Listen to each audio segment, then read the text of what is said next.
So we'll jump into our last half and do some current events. And one of the things that I think we need to be paying attention to is what the EU just passed, I think today or yesterday or the day before, and it has huge implications for all businesses in the United States, and has obviously prophetic implications. And you may not have heard this, but the EU Corporate Sustainability Due Diligence Directive, triple Ds, passed. And you're like, what in the world is this? Well, it's them pushing the ESG basically as a law on all businesses and on all businesses that have to deal with European businesses. And this has huge ramifications for any company in the United States that is doing business with Europe, basically. Of course, China, those other countries are exempt because China never does anything ESG, right? But this whole ESG thing, I'm sure you're aware of it. The environmental save the planet, the societal is the social is the social justice stuff, and the governance means that you got to have diversity, equity, inclusion on your board, all kinds of junk. So what ended up happening is they made it law in the European Union. So what we have here is they have passed this ESG law that basically says that they will steer business towards ESG behavior and will become new global standard with regard to mandatory save the planet laws, social justice and all that. So they're implementing this.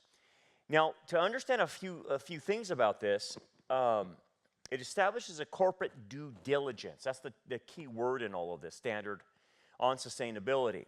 And due diligence means that if I'm a company, I must do my due diligence to find out if everyone that's feeding into my company is doing ESG. I have to have my due diligence on that. So for instance, like if I sell cars to Europe and say I don't know, Toyota or something like that, okay? So I'm Toyota and I sell to Europe.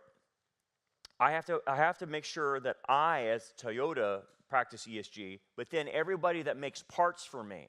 So like this company over here makes the engine, this company over here makes the little dials on the radio, this company over here makes the tires. All of those people that feed into my business have to also be ESG compliant, otherwise I can't do business with them. Okay? So that even goes down, and I'll show a clip from Glenn Beck. It even goes down to Amazon. So like if you're selling on Amazon, which a lot of people do, that means Amazon has to be, if they're selling into Europe, has to be ESG compliant, and therefore anyone that's selling on Amazon has to be ESG compliant. So it has huge ramifications, and it's not a good thing. So this is right off the European Commission's website that I pulled up. Which companies will the new EU rules apply? Well, they start off with saying, 1,000 employees that you have, and they call it, you have to 450 million turnover. Turnover is like revenue, right? Okay, net. So if you're making that kind of, and you have over 1,000 employees, well, it's going to affect you. And you think, well, what am I? I'm a small business. Yeah, but if that small business is feeding into one of these companies, you're cooked because you have to comply too. And then large non-EU companies, over 900, if you have 450 million turnover, then you got to do it as well. So this is on their website. They've been trying to pass it, and they finally got it through.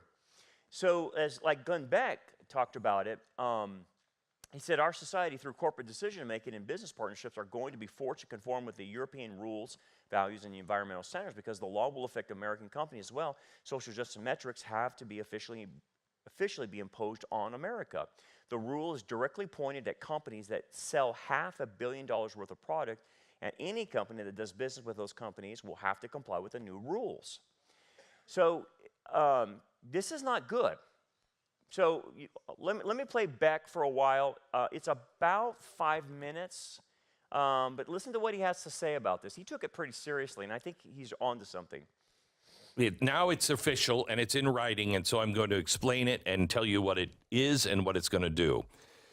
It looked like this bill was going to die several times over the past few months. Now it is one of the biggest threats to freedom in America, both in the short and the long term, because of this law in Europe, our society, through corporate decision-making and business partnerships, are going to be forced to conform with the European rules, values, and environmental standards. European social justice metrics are now officially, they have to be imposed on America through this law. Here's what's going to happen. The EU has established an extraordinarily complex, very large ESG system that covers all companies, and when I say all companies will need to comply with. This includes both covered companies based in the U.S. as well as non-EU companies, such as those in America and Canada that operate in the EU. So in other words, you sell, I think it's $500 million worth of stuff, and you have to comply. You sell $500 million in Europe, just under that, then you have to comply. But so do all of the companies that you do business with. So if you're a small company and you're making widgets and you sell them to a company that is making big money, and I wonder if this applies to Amazon. You sell something on Amazon, that's a company that's making at least $500 million in Europe. You're going to have to comply. The covered companies will be required to submit reports to the European government authorities if they are EU-based customers or companies with more than 1,000 employees and a worldwide turnover of more than $489 million. Turnover is another word for revenue or income, but why wouldn't you say that? This word bothers me. I just think it's one of those. It's like stakeholders that nobody notices, and then you hear stakeholders and you know what it means. You're like, oh, that's everybody. Non-EU based companies, such as U.S. companies now, fall under the requirements if they have a net turnover of more than $489 million with the European Union.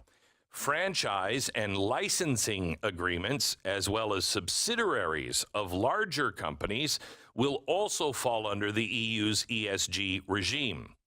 I don't know exactly. The lawyers have not even really explained this yet, but we have been covering this for so long. We think we know what this means, but licensing agreements, I write books. Some of them sell in Europe. Simon & Schuster sells books like crazy over in Europe. They're making over $489 million, I'm sure, in Europe. Am I now forced to comply? Thank God I have Mercury Inc. now, and I don't have to do Simon & Schuster. But am I required? Most importantly, all covered companies will need to ensure that the businesses in their supply and value chains, I don't know what that means. Do you know what supply and value chain is? Stu, you're the head of Ford. Have you checked your value change? What is exactly the numbers on your value change? Anybody who makes a widget for these companies has to adhere to the relevant ESG rules. Remember, ESG is environmental, social, and governance.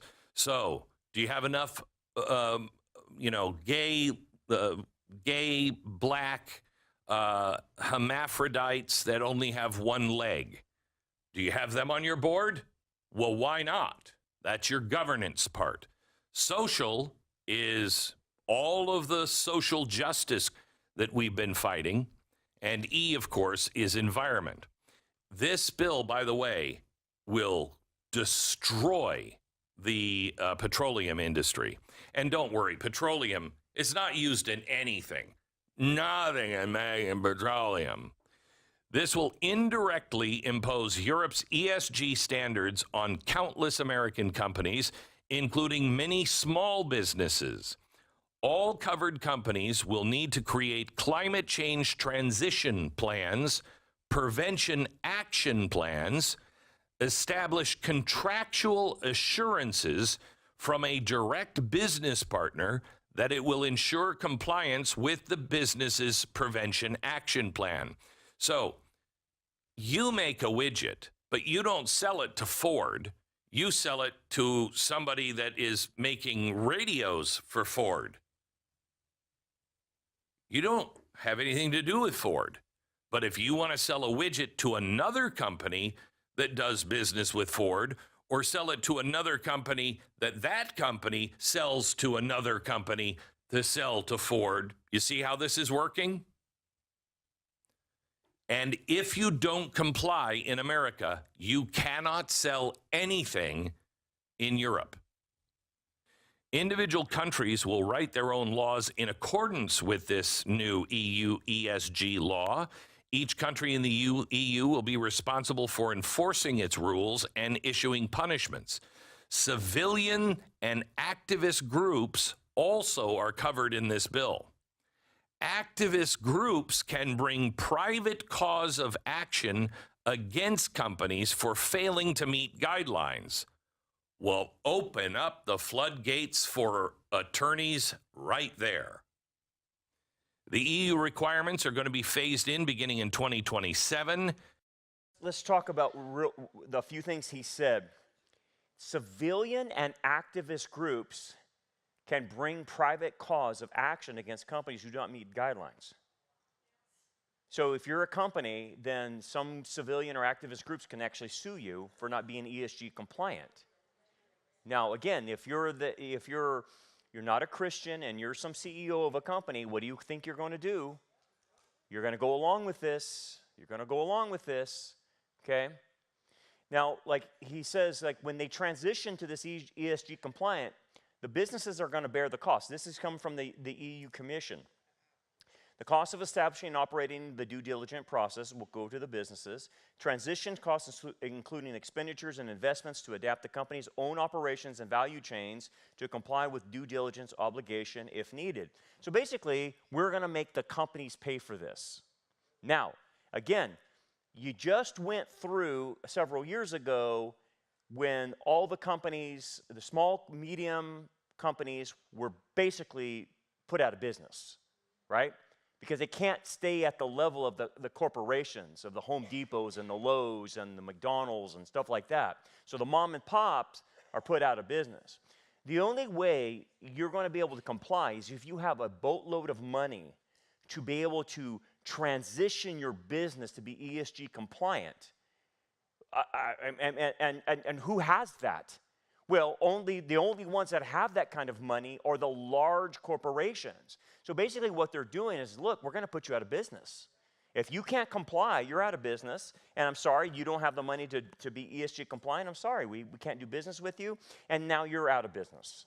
And what it's moving into is more monopoly corporations and public-private partnership. Okay.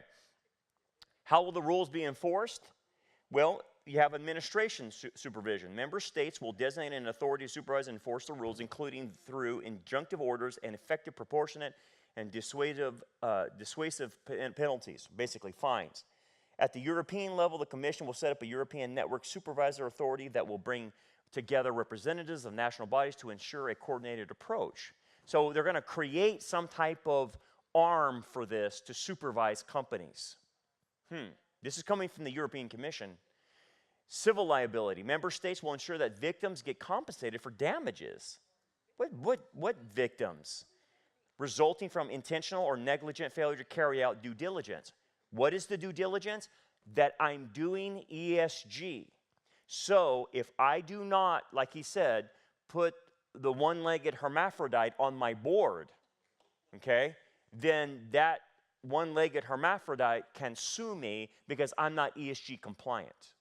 That's what they're saying. So I can be sued civilly for this, or whatever, or I'm not doing measures to save the planet in my business or something like that. Okay, So Glenn goes on and talks about it a little bit more.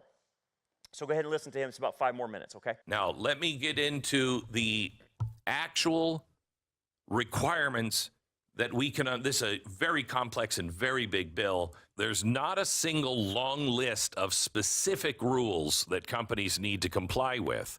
There are some specific rules that are included. However, this new law includes hundreds of vague statements and references to existing international agreements and EU regulations. Many of those are also long agreements featuring many more rules, such as the Paris Climate Agreement and the International Covenant on Economic, Social, and Cultural Rights. You know that. You're complying, I'm sure. Oh, you're not? I guess we should read up on it. As a result of the complexity and expansiveness of the rules, the total number of social credit scoring metrics, let me say that again, the total number of social credit scoring metrics included in this law is currently unknown, but is likely in the hundreds, if not more than 1,000. It's hard to tell currently. You get social credit scores. Now, let me ask you something. Is the EU actually going to stop buying everything that comes from China? Because there's no way China will comply with this. Do you know what that will do to the prices to the European Union if they stop buying things from China? And if we don't stop this, if we stop buying things from China, prices, you will go broke quickly. Businesses will go out of business quickly. Now, here's just one example of the law where it's not economic, it's actually on climate change and free speech. The directive is an important legislative tool to ensure corporate transition to a sustainable economy. What they're saying there is no longer a capitalist system, including to reduce the existential harms and costs of climate change, to ensure alignment with the global net zero by 2050, and to avoid any misleading claims regarding such alignment, and stop greenwashing, disinformation, and fossil fuel expansion worldwide in order to achieve international and European climate objectives. So notice they throw in misinformation. One law firm notes, companies are required to effectively engage with stakeholders. Let me say that again. Companies are required to effectively engage with stakeholders. Do you remember who the stakeholders are? Because they're not you. The stakeholders are the governments, the social activists, and I think that's it, and the companies themselves. Those three get together because, you know, the Sierra Club is a stakeholder in making sure that our trees are okay and our environment is clean. The government is just a representative of you. Yeah. I stopped believing that a long time ago. So you don't have a voice. Your voice is the Senate, the House, and the president. That's the stakeholder that they have to deal with. Companies have to sit down when they're making these rules with those guys. This includes carrying out consultations at various stages of the due diligence process. That's going to be cheap.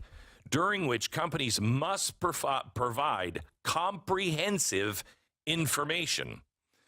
Now, according to the European Parliament, member states will be required to provide companies with detailed online information of their due diligence obligations via practical portals containing the Commission's guidance.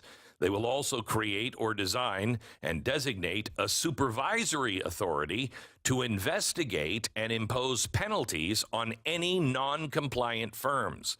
These will include naming and shaming. That's a quote.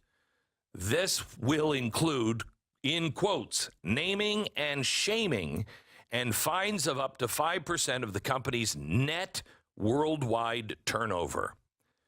Again, worldwide turnover. Why not use revenue?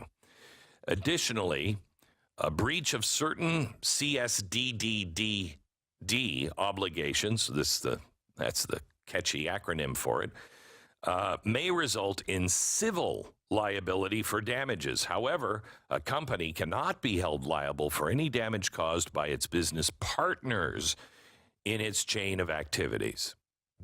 I can guarantee you we are at least a year, maybe 2 years ahead of everyone else. They are not paying attention to this. Do not dismiss this when you go in to vote.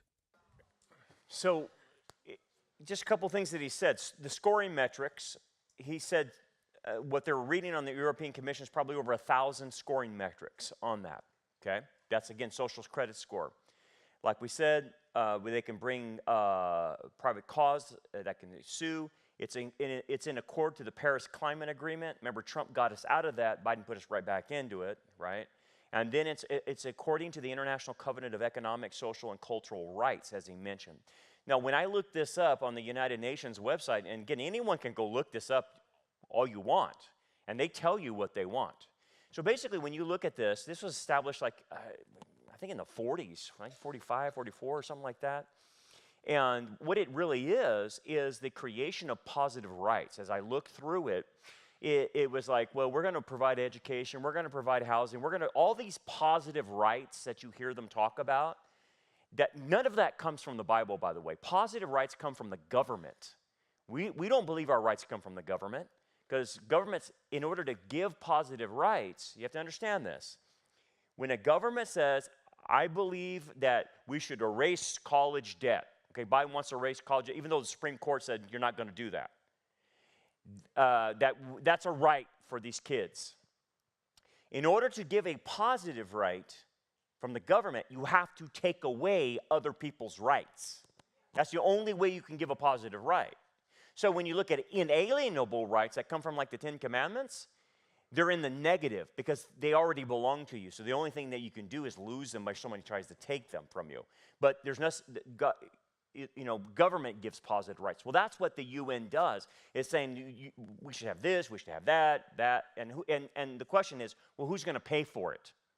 Because it's certainly not going to be you. Oh, that's right, it's taxpayers. Okay, so a couple of things on there, and I'm going to bring this to a spiritual connection here. You have to do due diligence obligations. You have to submit reports to the EU. Net zero by 2050 has to be all through your business. Sustainable economy, which means the destruction of capitalistic society. Basically, as Klaus Schwab talks about it, the stakeholder economy. And really what it is a public-private partnership. It's fascism. It's a global fascism. Curb disinformation and misinformation regarding climate change, fossil fuels, basically the destruction of free speech. They do not want anyone having free speech. So these rights, apparently these positive rights, don't give free speech. They take away free speech. Anyway, and then as an example, they have a methodology called a degrowth methodology. And again, communists have this, but again, this is kind of their mentality. And what it means is this. They want to degrowth, obviously, the economy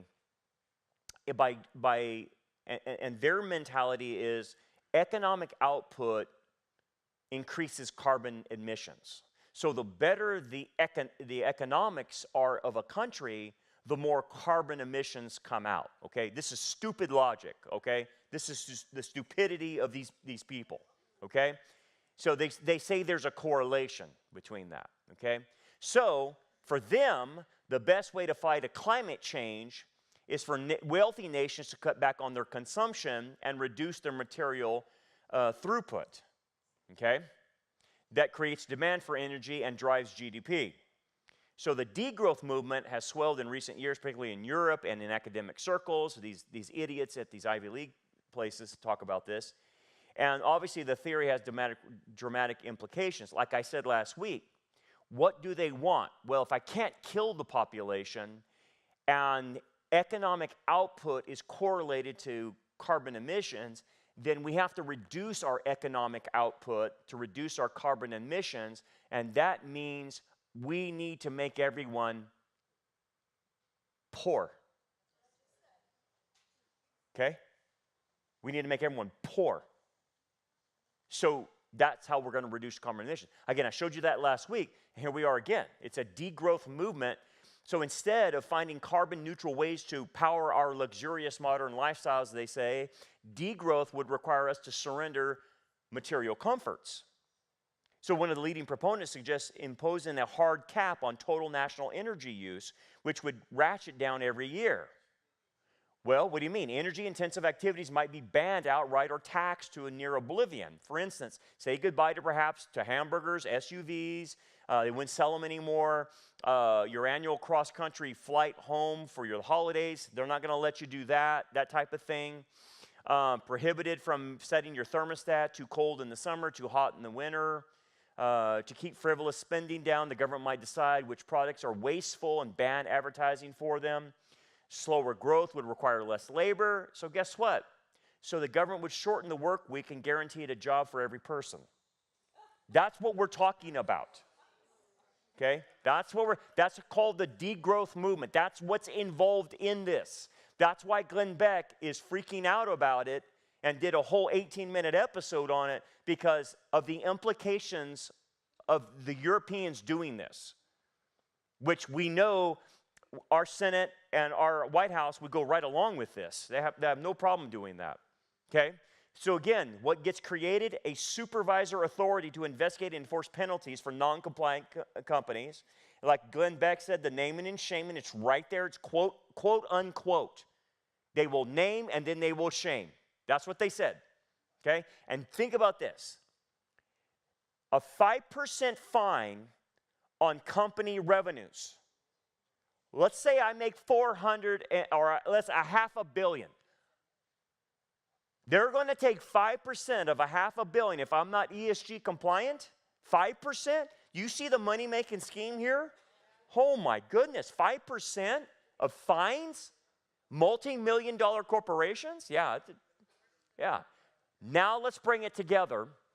Understand it from a biblical standpoint. So here's the context. Here's what's happening. But then what you have to do is marry it to what the whore of Babylon and really the Babylonian system is trying to achieve. Revelation 17 says this, "Come, I will show you the judgment of the great harlot who sits on many waters." So the harlot, obviously, is the whore of Babylon, and she's where all false religion comes from, okay? Make no mistake, what the EU is doing, what the Europeans are doing, what the EU, the UN, all these groups, the World Economic Forum, is pushing another religion. ESG is another religion. It's not a political aspect. It has a political component to it, but it's a religious aspect, okay? And so the harlot, what you want to think about in the harlot's term, she's the provocateur of false religion. She's a harlot in the fact that she perverts religion, okay? So what do you mean? Well, religion, true religion, according to James, is that which serves others. That's true religion. You serve God by serving others. That's the way true religion. So he says, serve orphans and widows. You serve the least of your congregation, your community, whatever. So you serve God by serving others. That's the proper thing. The whore takes religion and perverts it and then makes the religion, instead of serving others, people serve the religion, if that makes sense. It inverts it, okay? That's what the whore does. She inverts it. That's why she's called a harlot, because she inverts it and perverts what true religion is supposed to do. So one of the things about religion you have to understand is true religion based on faith in God, if it will unify a diverse population, if that diverse population believes in the core tenets of what the Bible states, okay? So you can come from any background, nationality, whatever, and if you believe in these core tenets of the Bible, you will be unified around that truth. And that's the brilliance of the church is made up of every tribe, language, tongue, and nation can be unified under a common set of principles, okay? Believe it or not, that's where the melting pot concept for the United States comes from, right? That we all come from different backgrounds, and we go into the melting pot, and the melting pot is, these are the American values we hold. It doesn't matter where you come from. So we come and we hold that, and that brings unity. So the great thing about religion, true religion, based on the foundational principles of the Bible, is it does unify. It does unify, okay? But what Satan does, what the whore of Babylon does, is it destroys that true unity that's based on truth and creates tribalism, okay? So now we have what the whore is pushing is diversity, right? Diversity, equity, inclusion. It's one of the things, okay? Please understand. What do they sell? They say we celebrate diversity. Strength and diversity. Have you heard those terms? Those are Marxist terms. There is no strength and diversity unless you are unified around the truth. That's how diversity works. It has to have truth. But if diversity is just for the sake of diversity, guess what happens? Division, tribalism, identity politics, whatever you want to call it. Everyone goes their separate way because the diversity is not centered around a unifying principle of truth. Okay, so what's happened in America is the whore has been working, okay?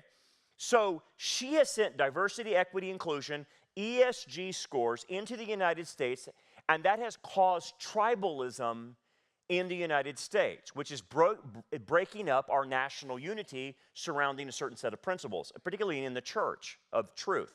Like males don't have babies, okay? That's a truth. Males don't have babies. So now that's on its head now because of diversity, equity, inclusion, ESG, save the planet, all that junk, okay? So what they're doing is destroying real true unity, replacing it with tribalism, and then once you have the tribalism and you have no unifying factor, then you usher in the false religion that brings a unifying factor, but it's a counterfeit unifying factor because you've gotten rid of the truth. So you've brought in lies for people to unify around, okay? That's what the whore does in all false religions. But now she's doing it on a global scale. It's now her time, okay?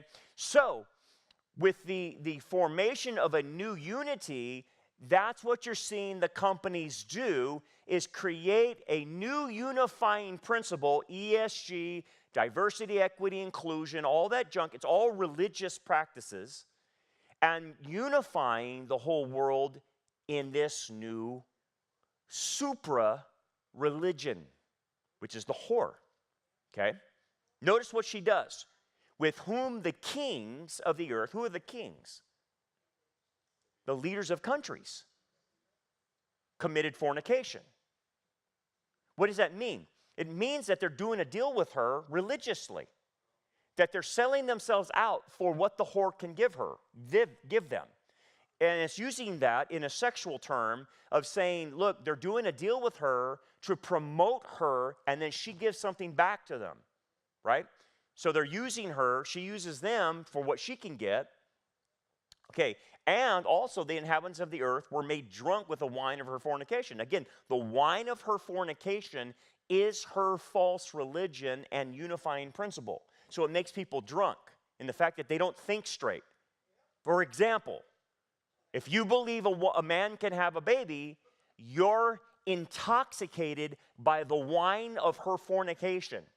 She makes you believe things that are not true, like the planet's dying and humans are a cancer, all that stuff. You start believing things that are not true. right? That's the whole point behind this. Okay, so what she is establishing is she can't exist on her own. She has to have a help that comes from not only the government, but from the merchants of the earth. You have the kings of the earth, and you have the merchants of the earth. So she has to have help in her position. And what we have now going on here is a public-private partnership that's going on. Like Glenn Beck was saying, the stakeholders in this are the government, the corporations, and, the Sierra Club, so to speak, these crazy wackadoo organizations. So what the strategy is what the government cannot do legally, the corporations can do through the back door by pushing the ESG. Okay? So notice what Revelation 18:3 says. For all the nations have drunk the wine of the wrath of her fornication. So the idea is that this is a global problem that everyone will do. Okay? It's a not a regional thing. But notice who's involved. The kings of the earth, again, that's the politicians, that's the governments of the world, had committed fornication with her. And who else? The merchants of the earth have become rich through the abundance of her luxury. So there's your private public partnership pushing a religion right in front of you. The governments and the merchants are working together, which is exactly what they're doing right now. That's what they're doing. And they're pushing a false religion. They're pushing her. Okay? So he carried me away in the spirit into the wilderness. And so this is a projection into the future, into the tribulation period. So this is telling you where the end game goes. And I saw a woman sitting on a scarlet beast, which was full of names of blasphemy and having 7 heads and 10 horns.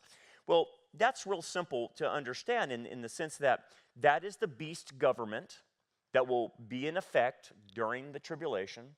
And the beast government is a global government, right? And eventually will be ran by the Antichrist.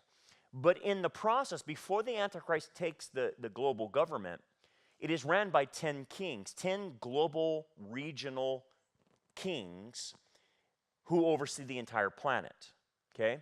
But notice where she's at on them. She's sitting on them. What that means is that the civil government is actually supporting her. They are promoting her throughout the world. Along with the merchants, the governments are doing this. So this is a mystery that got revealed. So Revelation 17 says this, the woman was arrayed in purple and scarlet.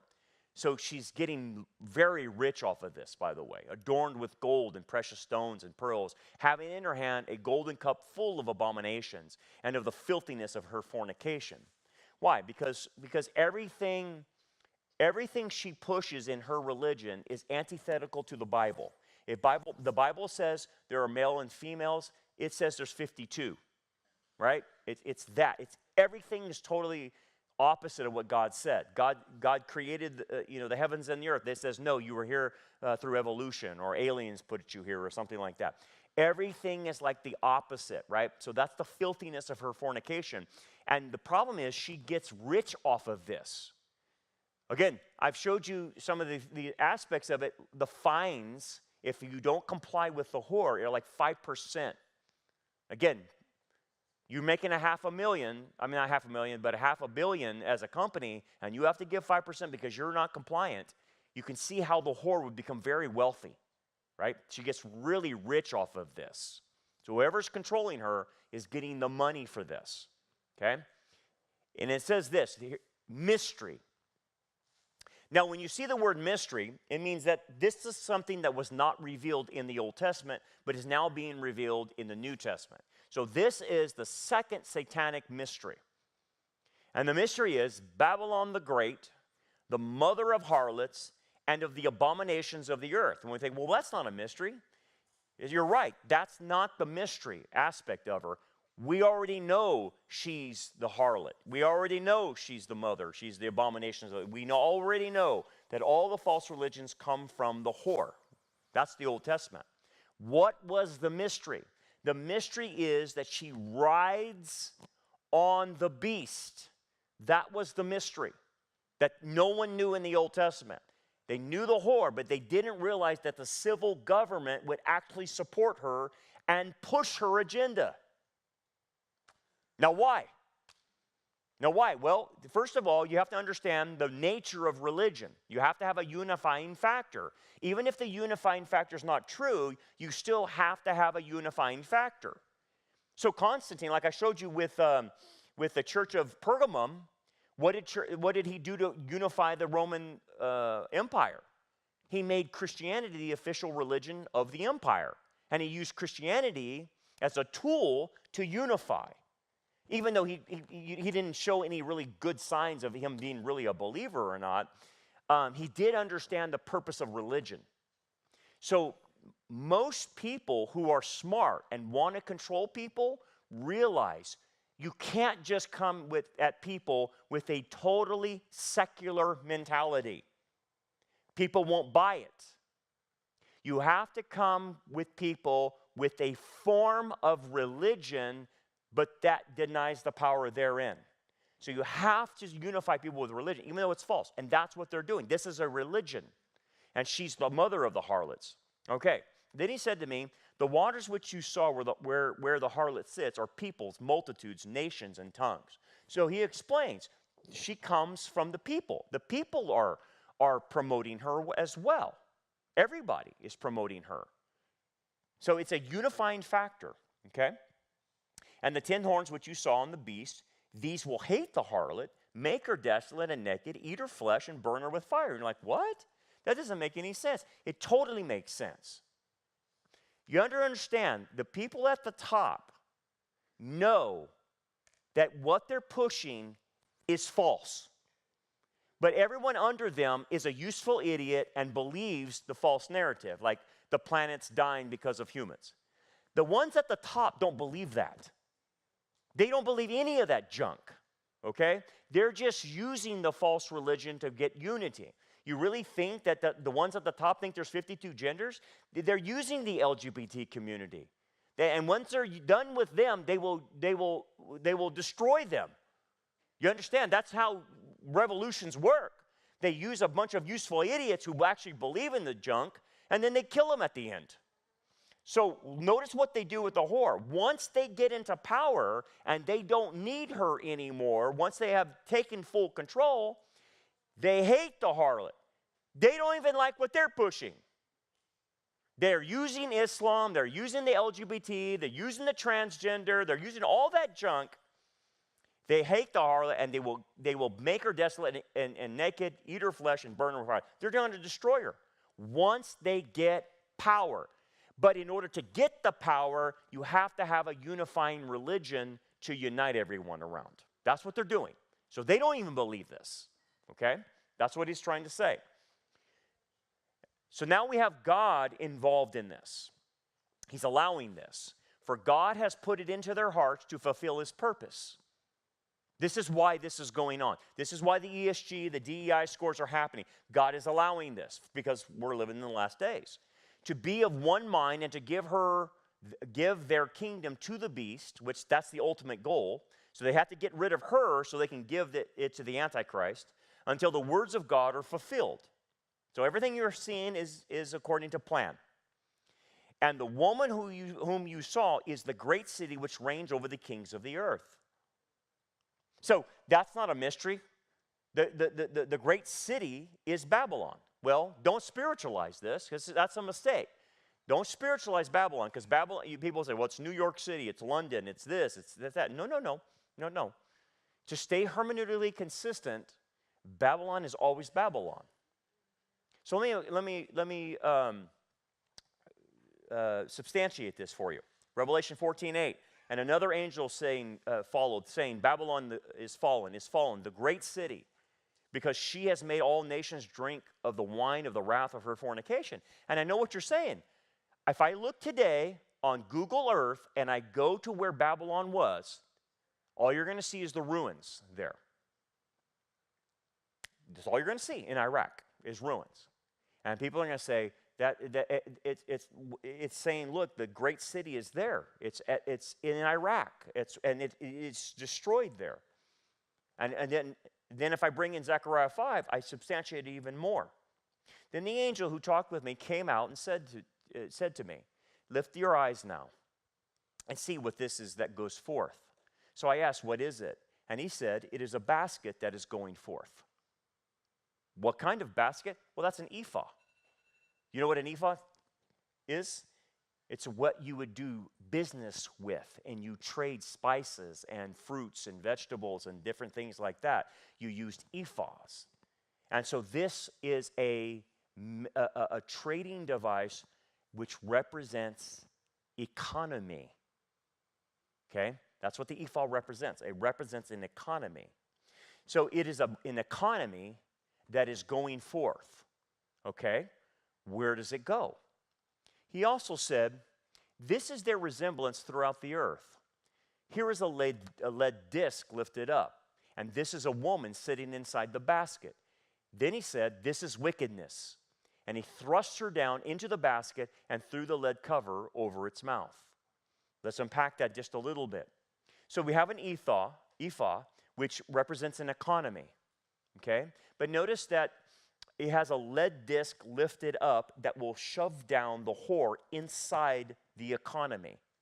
Are you following? The lead disc is a representation of cheating in weights and measures. Because in the ancient world, you would weigh out your coinage with, if you're buying wheat or if you're buying barley, if you're buying spice or you would weigh things out in weights and measures. Well, the thing is, when you cheated, they would put lead discs on the one side and you would cheat the other person through the lead discs. What he is saying is, look, this is the economy that they're creating. The lead disc is the top lid for it, which means they're cheating everyone. This is a major cheat of everybody. It's covering the entire top of the economy is cheating. But notice who's inside the economy. This is wickedness. This woman. Well, it's the same woman in Revelation 17 and 18. It's the whore. It's the harlot. That's who Zechariah is talking about. This is the harlot. But where is she? She's in the economy. She's inside of it. So the religious aspect of this Babylonian system is within the economy. That's how you see her. She's not a part of it, apart from it. She's in it, which is exactly what you're seeing right in front of you. But wait a second. Where is she going to be taken? Then I raised my eyes, and I looked, and there were two women. These are not angels, by the way. There are no female angels. This is a vision, okay? Coming with the wind in their wings. For they had wings like the wings of a stork, okay? So the idea of a stork, that's an unclean bird. The aspect of two women means that she's being taken, this economy, and her in the economy, and this unfair economy with a lead disc is being nurtured like women would nurture something, like a baby or something. So it's being nurtured. That's what the idea of the women involved. But the fact that it has stork wings represents that it's unclean. The whole thing is unclean. So whatever these two aspects are, they nurture her to a safe location. Wait a second. What's on the three-legged stool? The three-legged stool of Babylon is the kings of the earth, the merchants of the earth, and her. 1, 2. She's the third. She's being taken. So who's mothering her? It's the kings of the earth and the merchants of the earth that are mothering her, that are nurturing her, that are taking care of her. And the fact that they're in wings means that she's being swiftly taken somewhere. And they lifted up the basket between earth and heaven. Okay? So she will serve then as a mediator.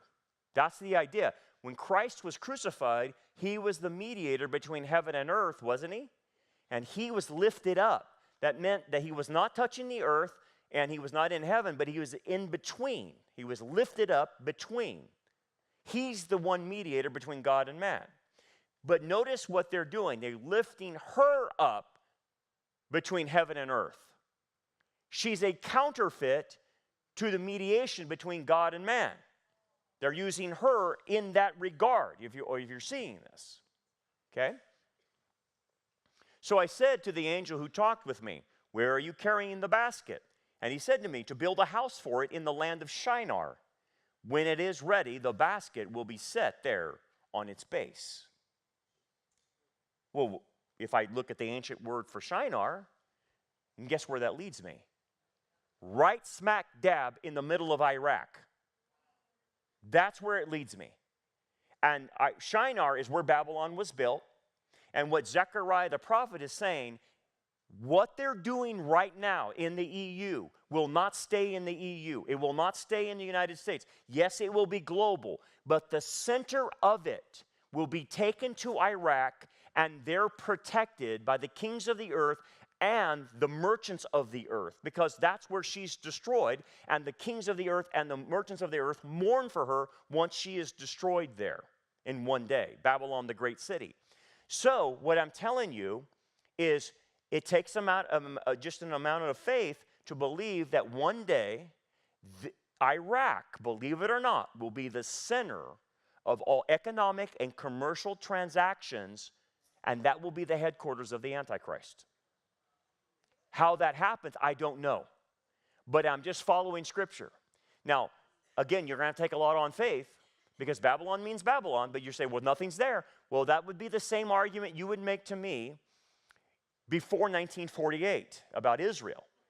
You would say, well, if I came to you and I said, look, the prophets are predicting that Israel's going to be back in the land, and you're like, that's not going to happen. Look at the land's desolate. Mark Twain said it was totally desolate. There's not a tree standing anywhere. I saw very few inhabitants. So, Brandon, that's crazy. It's got to be a spiritual answer to that.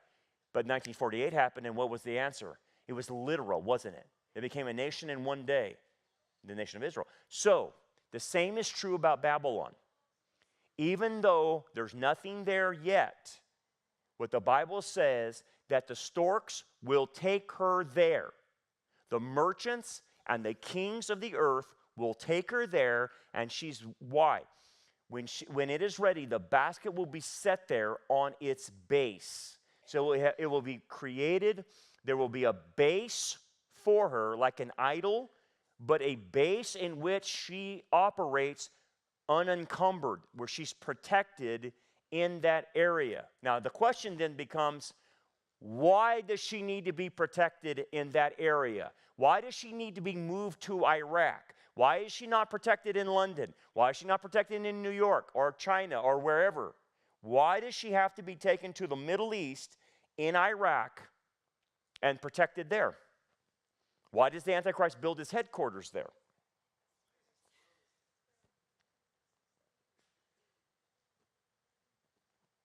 I wonder. Because obviously she's moved there because they want to protect her. So that is what you must chew on.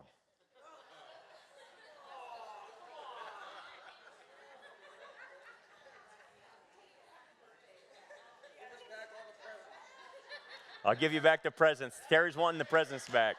Terry's wanting the presents back.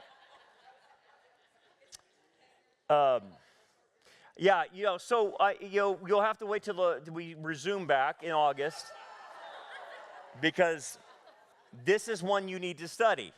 You need to understand why. Okay, so if you put it all together, what you learned, okay, you got ESG, you got DEI, all that junk, that's the horror. She's embedded in the economy. Why does she need to be taken out there? Again, think about the economy, what we've learned. The economy will be digital. The economy will need servers. The economy, will be ran, and it has to be protected from any enemy that would try to take the servers out. because if it's digital, it has to be on servers. You have to have a server farm.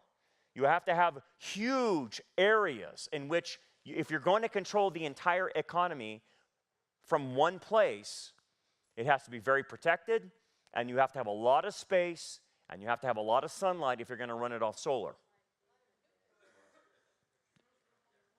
So I don't know. Your guess is as good as mine. But if you're going to have a digital currency, you've got to have the technology. You've got to have the protection, and apparently it's not protected in the United States, it's not protected in Europe, it's not protected anywhere on this planet other than in Iraq. But here's the interesting thing. There's a spiritual principle that we all need to take away from this, and we got to get out of here. The principle is this. Notice that Babylon is being put back where it started. It started there, and after all these thousands of years, God is bringing it back where it started. Now, that's a principle you will think about even in your own life. When there's unfinished business in your life and you haven't tied up all the loose ends, God will always bring you back to where it started. Every time. Every time. He will take you right back and say, now I need you to deal with it right here. Even though it's been 20, 30, 40 years, he will circle back and you will always have to deal with the unfinished business. So, same principle. And then he will destroy Babylon where it began, right there. So anyway, figure out in the next few months why Iraq. Why Iraq? Okay, let's pray. Father, thank you, Lord, for what we can learn from not only the rewards aspect tonight, but also what you're doing in the world. We see the activities of what you're allowing. We see the whores activity. We see the merchants. We see the kings of the earth working now to form this global corporate fascism, this global government that is predicted. We see it. Help us to be watchers on the wall, to notify people, to let people know what's happening, so they don't fall prey to all of this, and they can get saved and be raptured before it goes really bad. So help us, Father, and help us have a blessed summer. We pray in Jesus' name. Amen.